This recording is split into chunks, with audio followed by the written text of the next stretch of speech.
Uttarakhand express में आपका स्वागत है। आपके साथ मैं हूं नलिनी पांडे। सबसे पहले बात करेंगे इस वक्त की बड़ी खबर की। तो रामनगर में बाघ ने एक और हमला कर दिया है, जहां पर रामनगर के ढेला रेंज में एक बाघ ने एक महिला को अपना शिकार बनाया। सावलदेव की रहने वाली महिला दुर्गा देवी जंगल में लकड़ी बीनने के लिए गई थी, तभी अचानक से बाघ ने दुर्गा देवी पर हमला कर दिया और खींचकर जंगल की ओर ले गया, जिससे महिला की मौत हो गई। इससे एक दिन पहले ही चुकम गांव में भी एक शख्स की बाघ से हमले में मौत हो गई थी।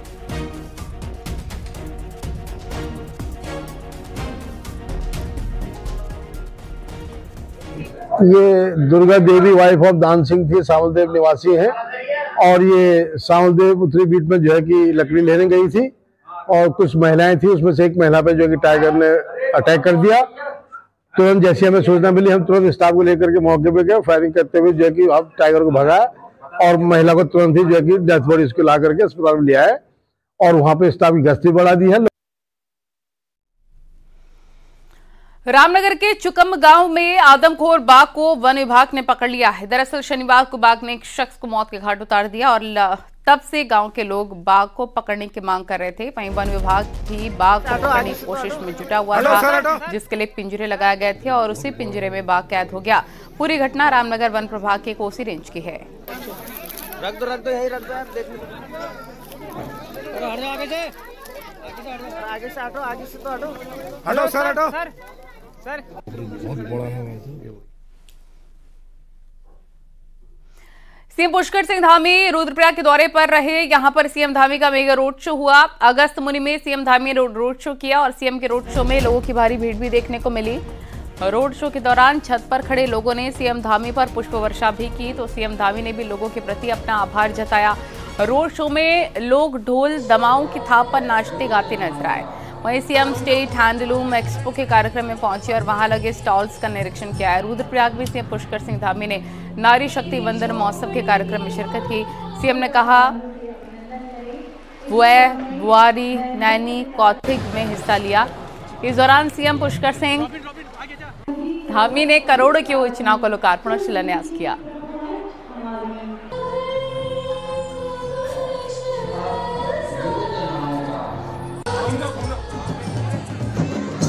गुजरात, मुंबई, बेंगलोर सहित विदेशों में भी जब हम गए तो ब्रह्म कमल का चिन्ह उनके टोपी के ऊपर सुशोभित होता था, तो निश्चित रूप से हम सब गौरवान्वित हो रहे थे कि हम उत्तराखंड के वासी हैं, उत्तराखंड के रहने वाले हैं।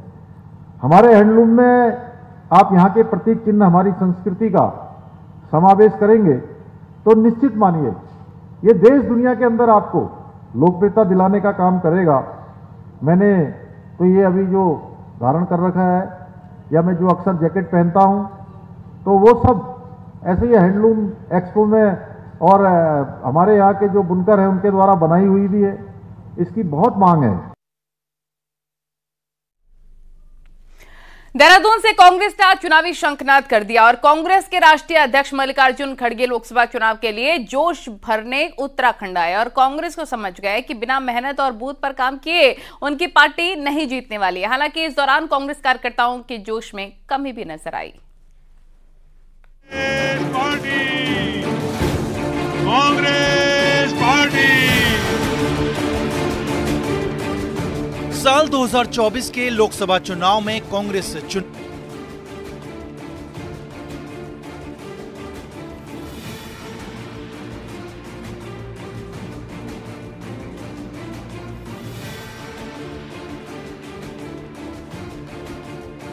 जो कुछ भी है वो कांग्रेस की देन है और खड़गे में इस दौरान कार्यकर्ताओं से ज्यादा जोश नजर आया।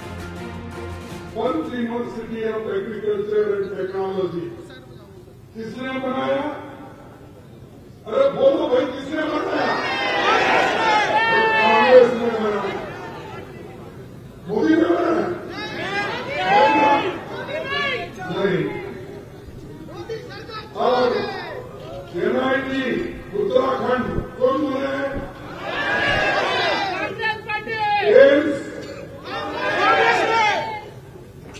IIM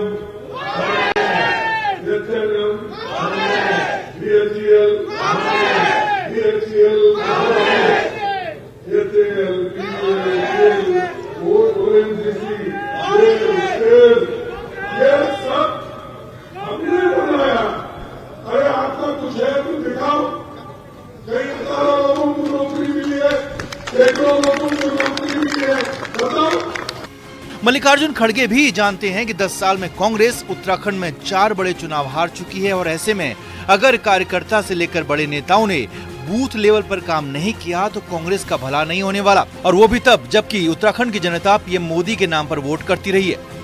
आप एक होकर, एकजुट होकर बूथ लेवल पे काम कीजिए, और बूथ लेवल पे काम नहीं होगा या जो हर पेज का, हर वोटर लिस्ट की छानबीन नहीं होगी, हमारी जीत नहीं होगी। तो इसलिए वो काम मैं आपको सौंप के जा रहा हूं। कांग्रेस ने विराट सम्मेलन में 10,000 कार्यकर्ताओं के शामिल होने का दावा किया और इस सम्मेलन का मकसद कार्यकर्ताओं में जीत के लिए जोश भरना था। पर आगे कांग्रेस का क्या होगा, अब ये उत्तराखंड में कांग्रेस नेताओं और कार्यकर्ताओं को तय करना है। देहरादून से न्यूज़ 18 के लिए दीपांकर भट्ट की रिपोर्ट।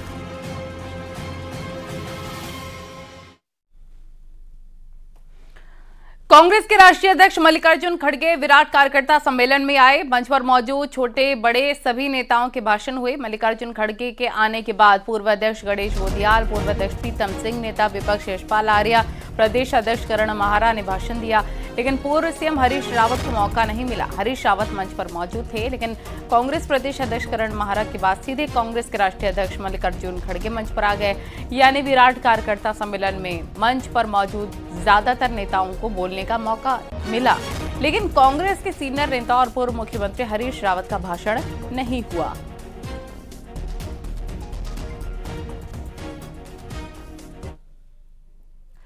कांग्रेस को जीत हासिल करनी है तो बूथ पर मेहनत करनी होगी। राष्ट्रीय अध्यक्ष मल्लिकार्जुन खड़गे की इस बात को कांग्रेस नेताओं ने सही बताया है। वहीं बीजेपी ने कहा कि खड़गे जिस मकसद से आए थे वो मकसद कामयाब नहीं हो पाया और 2024 का चुनाव बीजेपी ही जीतेगी। तो मैं आपको कहूं कि निश्चित रूप से कांग्रेस को ताकत मल्लिकार्जुन खड़गे के इस दौरे से मिलेगी, और जो संदेश उन्होंने दिया है अगर कार्यकर्ता उसको आत्मसात करेंगे तो एक बड़ी जीत भी कांग्रेस को यहाँ पर मिलेगी। उन्होंने आज कार्यकर्ताओं से विशेष बात कही कि बूथ को कैसे सशक्त किया जाए। निश्चित रूप से इस बारे में हम सबको आज और गहराई से इसमें चिंतन मनन करना चाहिए और बूथ को मजबूत करना चाहिए। अगर हमारा बूथ सशक्त रहेगा तो निश्चित रूप से कांग्रेस फिर परचम लहराएगी। तो इसलिए मुझे लग रहा है कि भारतीय जनता पार्टी के कार्य की नकल करते आ रही है, और मुझे लगता है कि कार्यकर्ता का जो सम्मेलन था, यदि बूथ लेवल का सम्मेलन था तो वो बूथ के ही कार्यकर्ता होने चाहिए, जो मुझे दिखे नहीं। और दूसरी बात, जब विराट कार्यकर्ता सम्मेलन के दौरान कांग्रेस में मंच पर मिसमैनेजमेंट दिखा और मंच पर सीट न मिलने से पचवा दोनों कांग्रेस की जिला अध्यक्ष लक्ष्मी अग्रवाल नाराज दिखी। मंच पर न बैठने को लेकर कांग्रेस की राष्ट्रीय सचिव जरीता और लक्ष्मी अग्रवाल के बीच बहस तक नौबत आ गई। गुस्सा बढ़ता गया तो माहौल भी गर्माता गया। इस दौरान लक्ष्मी अग्रवाल के पति और कांग्रेस नेता पीके अग्रवाल भी नाराज नजर आए। बड़ी बहसबाजी के बाद किसी तरह से माहौल शांत हुआ।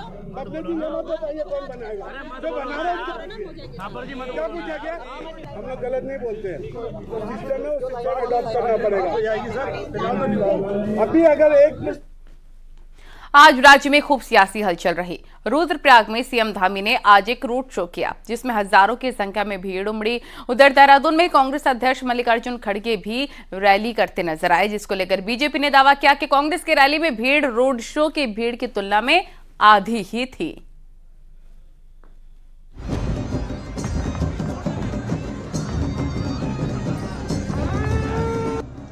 रविवार को जहां कांग्रेस के राष्ट्रीय अध्यक्ष मल्लिकार्जुन खड़गे देहरादून में जनसभा को संबोधित कर रहे थे, तो वहीं दूसरी ओर प्रदेश के मुख्यमंत्री पुष्कर सिंह धामी सबसे कम मतदाता वाले रुद्रप्रयाग जिले के दौरे पर थे। रुद्रप्रयाग में मुख्यमंत्री ने नारी शक्ति वंदन महोत्सव के तहत आयोजित कौथिक का उद्घाटन किया। इससे पहले मुख्यमंत्री ने रुद्रप्रयाग के प्राचीन देवल से अगस्त्य मुनि के खेल मैदान तक करीब 1.5 किलोमीटर लंबे रोड शो में भाग लिया। रोड शो में हजारों की संख्या में भीड़ उमड़ी। बीजेपी का दावा है कि पहाड़ के सबसे छोटे जिले में मुख्यमंत्री के रोड शो से लेकर सभा तक में इतनी भीड़ उमड़ी कि देहरादून में हुई कांग्रेस के राष्ट्रीय अध्यक्ष की सभा में इससे भी आधी भीड़ नहीं जमा हो पाई। बीजेपी का कहना है कि ये मातृ शक्ति को दिए जा रहे सम्मान की बदौलत हुआ। मुख्यमंत्री के कार्यक्रम में हजारों की संख्या में महिलाओं ने भाग लिया। महिलाओं को संबोधित करते हुए मुख्यमंत्री ने कहा कि मातृशक्ति के सहयोग के बिना किसी समाज या राष्ट्र का विकास नहीं हो सकता। मुख्यमंत्री ने महिलाओं के सशक्तिकरण के लिए सरकार की उपलब्धियां भी गिनाई। मुख्यमंत्री ने कहा कि प्रदेश सरकार ने सरकारी नौकरियों में महिलाओं को 30% क्षैतिज आरक्षण देने के साथ ही मुख्यमंत्री नारी सशक्तिकरण योजना, मुख्यमंत्री महालक्ष्मी योजना, लखपति दीदी योजना, मुख्यमंत्री आंचल अमृत योजना, नंदा गौरा मातृ वंदना जैसी योजनाएं शुरू की हैं। अगस्त्य मुनि में मुख्यमंत्री ने 450 करोड़ से भी ज्यादा की योजनाओं का शिलान्यास और लोकार्पण किया। इस मौके पर मुख्यमंत्री ने मंदाकिनी शरद उत्सव को राष्ट्रीय मेला घोषित करने समेत 11 बड़ी घोषणाएं भी की। न्यूज़ 18 के लिए देहरादून से सुनील नौप्रभात की रिपोर्ट। जब कांग्रेस का कोई बड़ा नेता उत्तराखंड पहुंच रहा है, बीजेपी का पार्टी ज्वाइनिंग कार्यक्रम उसी दिन आयोजित हो रहा है। चाहे वो राष्ट्रीय अध्यक्ष मल्लिकार्जुन खड़गे का दौरा हो या फिर 15 जनवरी को पहली बार उत्तराखंड पहुंची प्रदेश प्रभारी शैलजा कुमारी का दौरा। क्या ये बीजेपी की कोई रणनीति है? इस रिपोर्ट में देखिए। –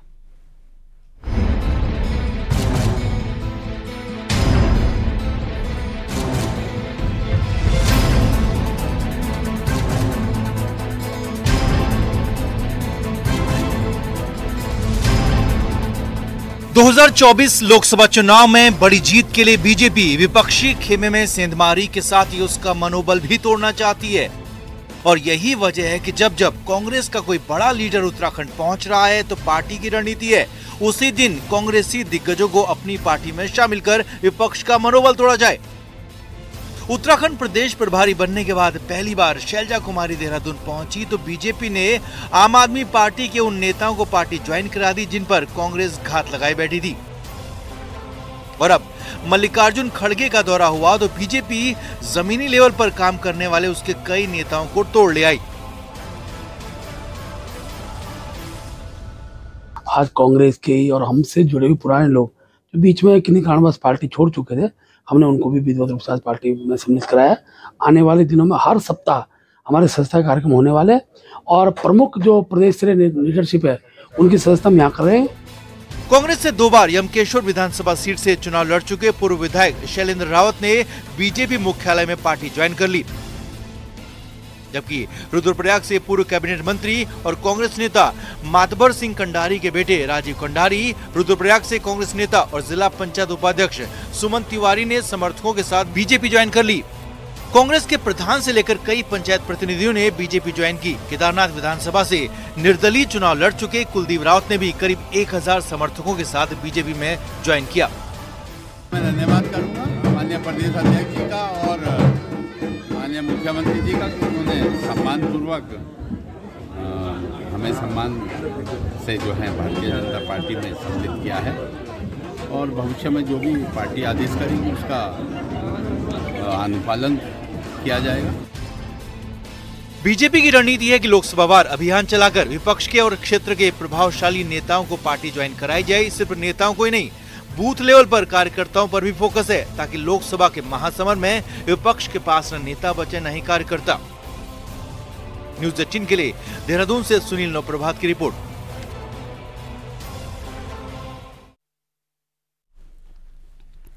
कांग्रेस छोड़ पूर्व विधायक बीजेपी में गए तो कांग्रेस ने इसे घर वापसी बताया। कांग्रेस नेता रणजीत रावत ने कहा कि बीजेपी बड़ी बात कर रही थी लेकिन खोदा पहाड़ निकली चूहिया। बाजी करती है, गुब्बारा बड़ा सा उन्होंने भर रखा था कई दिन से हवा से। मीडिया जब पूछ रही थी कि बहुत सारे लोग कांग्रेस से बीजेपी ज्वाइन करने वाले हैं और आज वो गुब्बारा फूट गया है। खोदा पहाड़ निकली चूहिया वाली कहावत जो है चरितार्थ हुई है। शैलेंद्र रावत जी जो बीजेपी से कांग्रेस में आए थे उन्होंने आज घर वापसी की है तो कांग्रेस में कोई टूट नहीं हुई।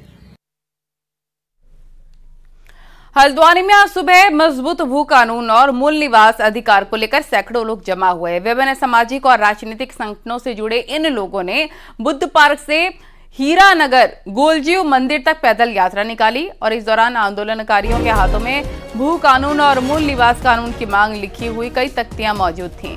लोगों की मांग है कि सरकार मूल निवास कानून 1950 को लागू करे और राज्य के मूल निवासियों का अधिकार उन्हें दे। साथ ही मजबूत भू कानून लाकर बाहरी लोगों को हो रही जमीनों की मनमानी खरीद फरोख्त पर रोक लगाई जाए।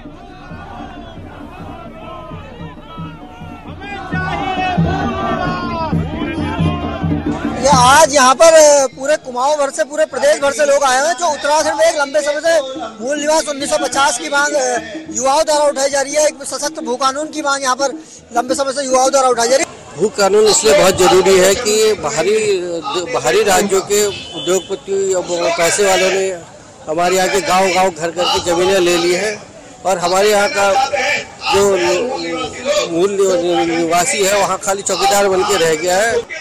मूल निवास कोई हमारी ओर से उठ करके नहीं आया है।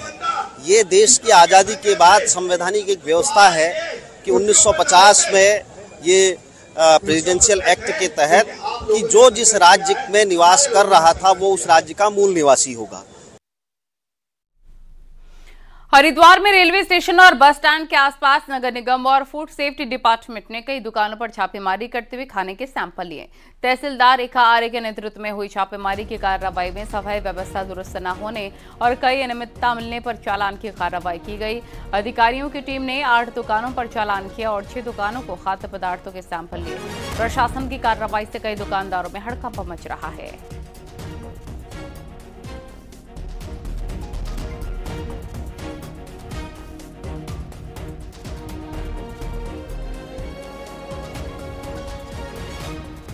कुछ जो प्रतिष्ठान हैं, ढाबे हैं, उनमें गंदगी मिली है जिसके लिए नियमानुसार नगर निगम के द्वारा चालान काटे जा रहे हैं और फूड सेफ्टी ऑफिसर के द्वारा उनका फूड का सैंपल लिया जा रहा है।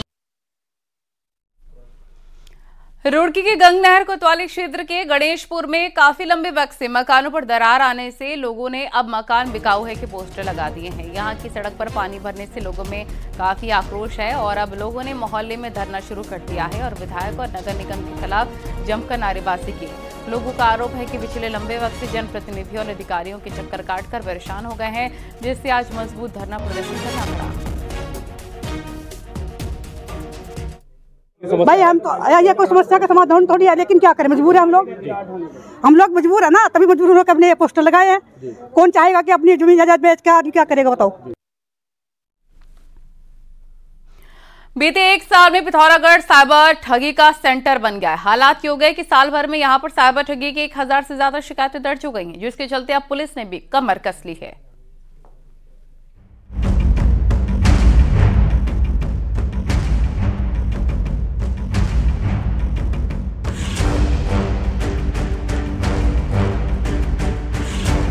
टेक्नोलॉजी बढ़ने के साथ ही ठगी के तरीके भी बदल गए हैं। हालात ये है कि ऑनलाइन ठगी के मामलों में भारी इजाफा हो रहा है। पिथौरागढ़ में बीते 1 साल में ऑनलाइन ठगी की 1000 से ज्यादा शिकायतें पुलिस को मिली हैं, जिसमें पीड़ितों से 3 करोड़ रुपए की ठगी की गई है, जिसके चलते पुलिस ने फाइनेंशियल फ्रॉड यूनिट के साथ ही साइबर सेल का भी गठन किया है, जो ठगों को पकड़ने में कारगर साबित हो रही है।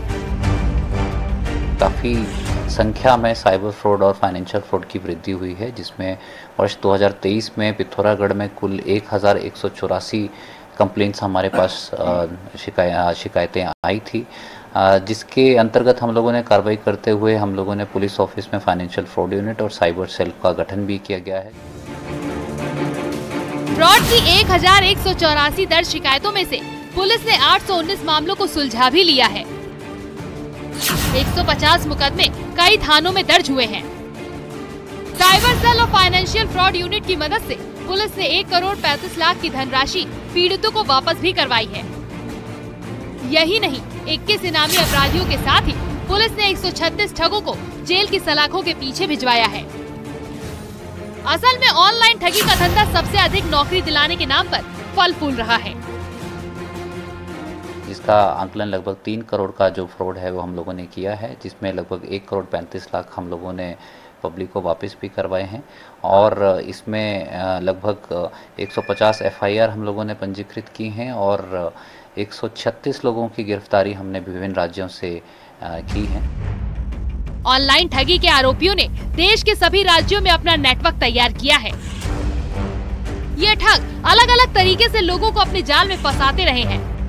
ऐसे में जहां लोगों को जरूरत से ज्यादा अलर्ट रहने की जरूरत है, वहीं पुलिस को भी ठगों से अधिक हाईटेक होने की दरकार है। न्यूज़ 18 के लिए पिथौरागढ़ से विजय वर्धन उप्रेती की रिपोर्ट।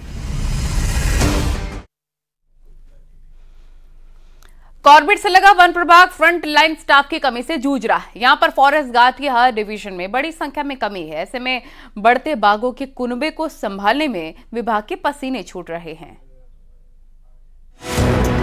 एक और रामनगर के आसपास के वन क्षेत्रों में बाघों के कुनबे में बढ़ोतरी देखी जा रही है, वहीं दूसरी ओर इनके लिए फॉरेस्ट के पास फ्रंट लाइन स्टाफ की कमी किसी से नहीं छिपी है। ऐसे में बढ़ते बाघों की सुरक्षा को लेकर तो सवाल उठ ही रहे हैं, वहीं इनसे बढ़ रहे कॉन्फ्लिक्ट की चुनौती भी विभाग के सामने खड़ी है। तो फ्रंट लाइन स्टाफ की कमी के साथ ही 2018 के बाद संविदा में काम कर रहे दैनिक कर्मचारियों की नौकरी पर भी तलवार लटकी हुई है, जिससे वन्य जीव प्रेमी भी आहत हैं।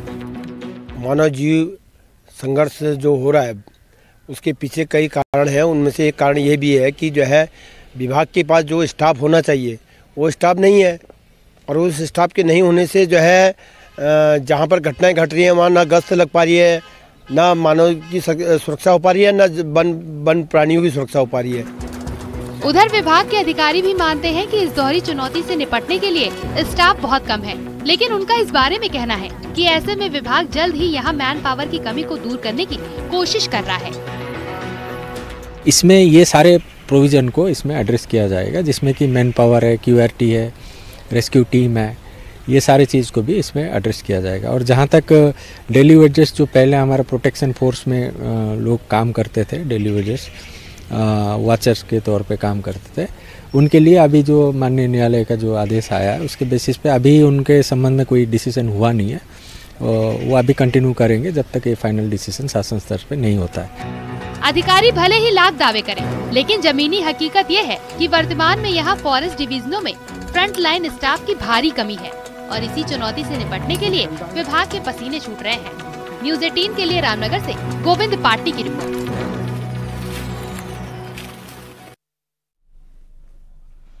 उत्तरकाशी के मोरी ब्लॉक के जखोल थान के 22 गांवों में सूर्य उत्तरायण होने पर प्रत्येक वर्ष सोमेश्वर महादेव का माघ देवगोत मेला मनाया जाता है। जखोल गांव में देवगोत का मेला बड़े हर्षोल्लास के साथ मनाया गया और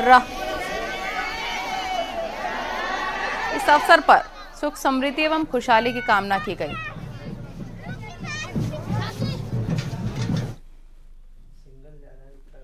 और यहाँ रुकेंगे एक छोटे से ब्रेक के लिए।